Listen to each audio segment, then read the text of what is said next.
everyone, welcome back. I hope you're all okay. I have got to remove these janky ass nails. They have grown out so much and they are battered. We had like 40 orders last week and they have just taken like the brunt of everything.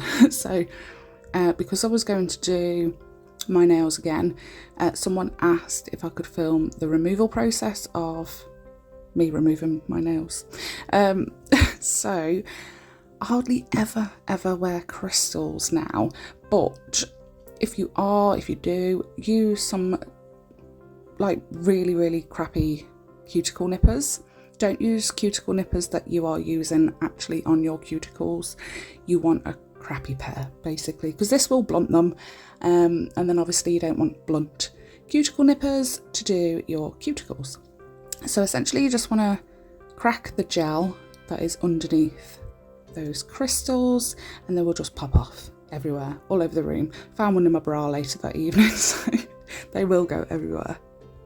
So once all of the crystals or whatever you've got on there are off, I had a caviar bead stuck and I really want to get it off because I am so particular. I've seen people just go straight in with the e-file over the crystals to remove the crystals, and it really bothers me that they are ruining their e-file bit. So I want to remove the length, so I'm having a look to see where my natural nail has grown, and I cannot believe, excuse the messy grottiness, but I cannot believe, so I did these around the 20th of July, and then like the proper extension, and I cut all my nails, my natural nails down, and then I did an infill and a redesign around middle of August, I want to say, like 3 weeks after. So these, I haven't seen my natural nails for about 6-7 weeks, so I'm going to cut down the length on all of them. If you were just doing an infill, you don't have to do this. You just want to remove the crystals and then go straight in with the e-file to remove the bulk. Unless you want to change shape, if you want to go square or coffin or stiletto, whatever, then yeah, go to town, trim them, whatever. So I've grabbed my e-file and I've got the safety, a ceramic safety bit. So the safety bits are bulbous, rounded at the end, and they are perfect. Not only for beginners, I mean there's a lot of professionals that use them, it's just easier. You know that you're not going to hurt the client's cuticles if they have sensitive skin. You can get really close to the cuticle without digging in or anything. It's going to be on 30,000 RPM in the forward motion when I'm doing my left hand. I have my fan and I have a mask on and my glasses because sometimes bits fling. I definitely need a new fan. This one is awful. So I'm going to show you really slowly instead of just going to town. So I want to remove most of the bulk, like 90% of what is on my nail I want gone. So you can go side to side or you can go top to bottom. And then you want to leave, well, I always leave the cuticle area till last, but I've got the tiniest bit of lifting and I'll try and show you that as well. But you just want to take your time. If you're new to it, just take your time. Just go as slow as I am in this one. Don't stay in one place for too long because then you'll get a heat spike. You know, that's spinning 30,000 rotations per minute. And it's stronger, it's tougher, it's got teeth. So imagine sandpaper, but teethy, and it's stuck on one spot. You are going to feel that burn. So I'm going to go around the cuticle bit just to remove all of that lifting. So I would follow these steps if I was to just fill that nail out again. I would remove most of the bulk, all of the lifting, refine the shape or reshape, and then I always leave a little bit of product on my natural nail and then put more on. It just helps protect your nail. If you are doing your nails quite often, you don't want to remove the product fully. You don't have to remove the product fully to be able to then build a new nail. As long as there's no lifting, it's absolutely fine. It protects your nail from over filing, essentially. If you are filing off all that product every single time you're doing a new set, then you are going to be filing layers of your natural nail away, and if you're doing it often, you're going to end up damaging your nails. So always leave a little tiny bit, the thinnest layer. Imagine if you've just grabbed a base coat or a gel polish colour and done one coat or two coats. That's how much product you want to be leaving on your natural nail before you go ahead and do another nail. So I'm going to speed up the video a little bit because it is long-winded, but the same again, and it's easier to do it on your non-dominant hand with your dominant hand, obviously. I don't show taking off with my left hand. I find it really difficult to film while I'm doing my own nails, so I find my hand going in all these funny positions, so it's even worse when I've got to do my non-dominant hand, no, my dominant hand with my non-dominant hand. It's also better to practice on yourself. Practice on a plastic, rubber, silicone hand, practice hand first, but to really get a feel of how much pressure you're applying, so you can feel it yourself before you do a client or, you know, another human being. Yeah, practice on yourself. Practice how much pressure you should be putting on the drill bit, the e-file. Practice how long you should be staying in one section, how thin you should have it. Everyone's different, so you might not necessarily feel the burn until you are on one spot for too long, or you're going too fast. But other people can be really, really sensitive and have really thin, weak nails, and literally just the touch of an e-file can make them have that burning sensation straight away. Same with the lamp. Some people can just, you know, it can be the thickest layers of hard gel, soft gel, and no reaction, and then other people just a thin layer of base coat, and as soon as they put the hand in the lamp they have a heat spike. So it's just always best to practice on yourself and get to know what is kind of normal, if you know what I mean. After I finished all of this removal process, I liked how my natural nails looked after this, and I liked the shape, so I went ahead and did another Gel X set, but I used square and a little bit longer than my natural nails, and then I hated it, and I've ended up taking 2 of them off already, like within a day, and then I got stopped because I had orders to do. But I'm thinking of taking it all off and then filming, you know, doing a new set. But I don't know whether to just go ahead and put Builder Gel over the top, because my index fingers, they kind of curve down on both of them. So when I'm doing a Gel X set, if I don't trim my natural nail on my index finger all the way down, the curve, it leaves like a really big gap on the Gel X, so I have to make sure that I'm applying enough product on the free edge to be able to fill in that gap between my natural nail and the Gel X tip. So it's a little bit tricky, but I didn't want to cut down my natural nails because they were all the same length and I loved it. So once I've removed, like I said, 95% of the product with the e-file, can use a hand file, it will just take a bloody long time. I'm going to put my hands in some acetone. You can make this process faster by putting the acetone bowl in another bowl with warm/hot water, but I'm just resting them for 10 minutes and giving it a scrape. I think I only did like 5 or 6 minutes, I was bored, and so 5 to 10 minutes, and then take off with a cuticle pusher, or you can use, you know, it's got like a little weird triangle. I've got a couple of them, but I don't really like them for the removal, but that's what their intended use is for. I just prefer a cuticle pusher. So just scraping all of that off until it is all off. Popping them back in the acetone. I think this is the safest way to do it if you are not comfortable in using the e-file. If you don't have an e-file, you just want to take off the first layer of top coat or a couple of layers of polish with the hand file, and then go and soak your nails in the acetones.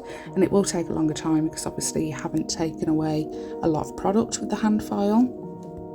You can also get those little clippy clips that go, you can soak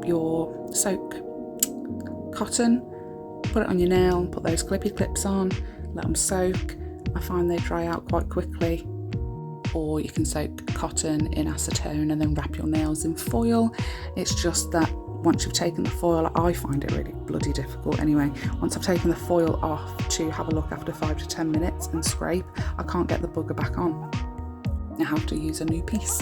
So I'm just going to scrape and scrape until all of that product is off. And this is the perfect time to catch up on any programmes or films or whatever. So I whacked on Ghost Whisperer. Can anyone remember that? I used to love it as a kid. So I have started watching that again. I've actually finished it already yesterday. So the day after I did my nails, I finished all 5 seasons within 2 weeks. Because I've been stuck at my desk making so many orders, so it's just been on in the background.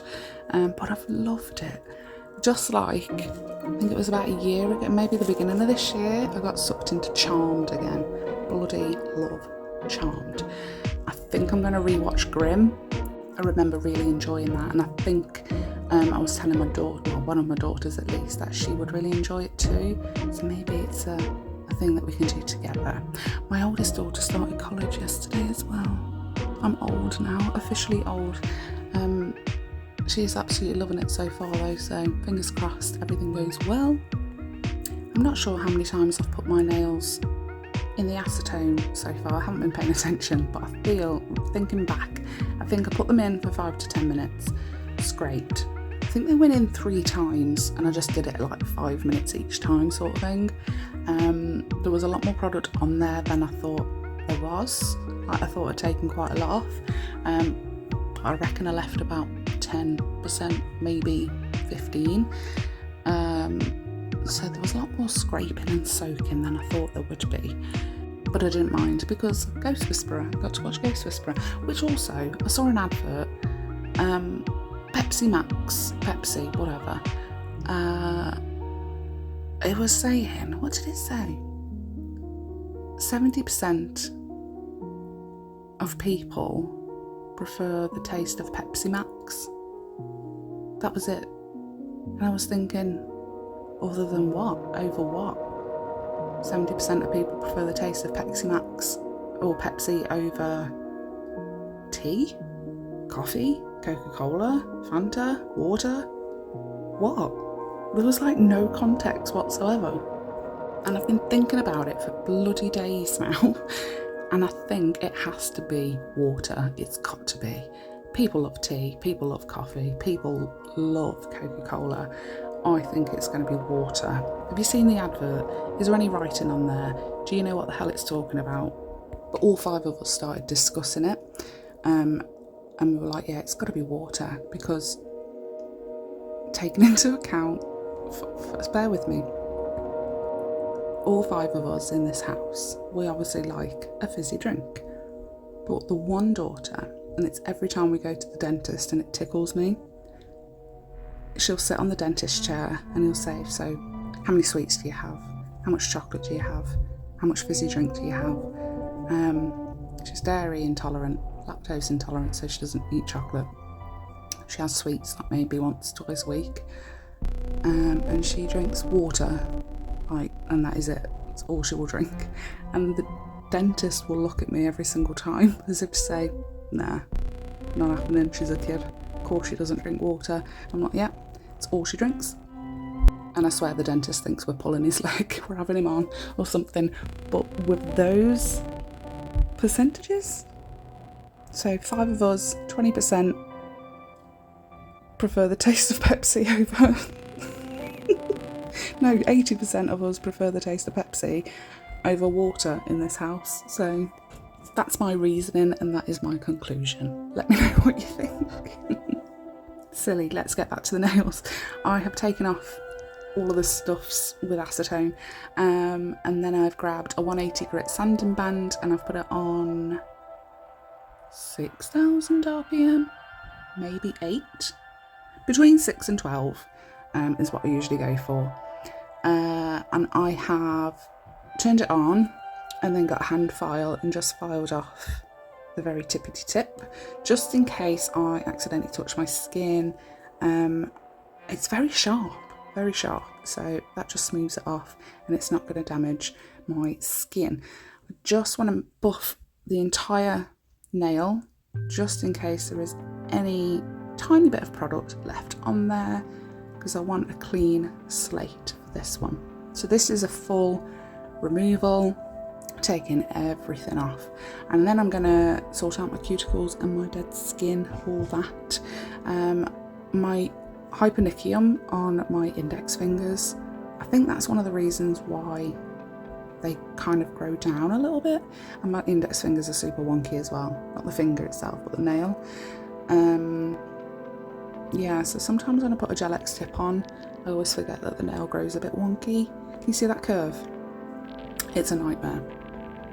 Yeah, when I put a Gel-X tip on, I always forget that the fingernail grows a little bit wonky, and I end up following how the nail grows, because I'm in a world of my own sometimes. So I need to make sure that I always remember. I'm just going to straighten everything up anyway. Straighten the free edge, straighten the side walls. That curve really does my head in. The rest of my nails are lovely and straight. And then you've got that one that just does whatever it wants. But I do think it might have something to do with the hyponychium on both of the index fingers. They grow so much. So I like to get the cuticle oil every day and just make sure it's all moisturised and try and push them back as much as possible. Obviously not to the point where it's causing pain. But once I did all of this, all the filing and shaping, I'm going to push back my cuticles and give them a trim. Not a lot really needs to be taken off, because when I was packaging up some orders and waiting for some to cure in the lamp, I did end up doing like sitting to one side and messing with my cuticles, pushing them back and giving them a trim. So this was probably done about a week ago. So there wasn't really a lot to take off. I don't think my nails grow all that fast either. My right hand, there was a lot more cuticle to push back, and a lot more to take off because it's my right hand and I'm right-handed. So 8,000 RPM, and we're using a flame bit to try and get as much dead skin off that natural nail around that cuticle area, and try and get any dead skin around the side walls as well, or any hangnails.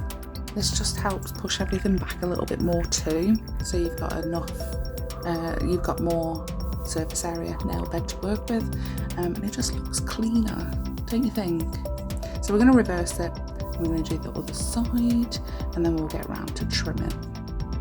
I don't know whether to post the rest of this video, because obviously I did the removal and then I did a Gel-X set straight after, but I've removed the Gel-X set because I just don't like the nails. I think I'll post pictures up at the end and you can let me know what you think. But the video is already bloody long as it is, so with the Gel-X set on after, I think it would have been about 40 minutes long, so I've saved you. I'm going to split it into 2 videos, I suppose, but yeah, I just don't like how they've turned out. Just do not like them.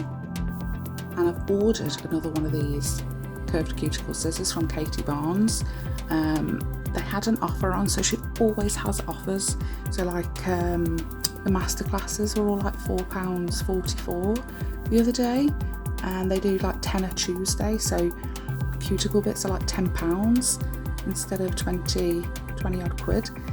But they had like a bundle thing, like a package where it was, I think it retails at over 100 odd quid.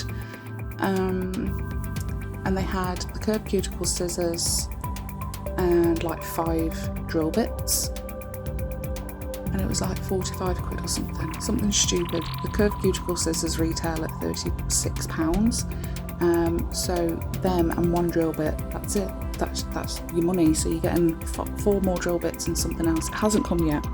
I'm dying on it coming because I really want some more of these cuticle scissors. They are amazing. I'll leave them linked down below in the description box. I haven't got a discount code unfortunately, but on their website, if you sign up to their email subscription thing, completely free, she will email you the offers. Like I said, tenner Tuesday and masterclasses. You do have to be a qualified tech to take part in the masterclasses, but if you're not, I don't know what to suggest. But if you are qualified and you need a little refresher and you can't really be dealing with the cost of those refresher courses, they're expensive.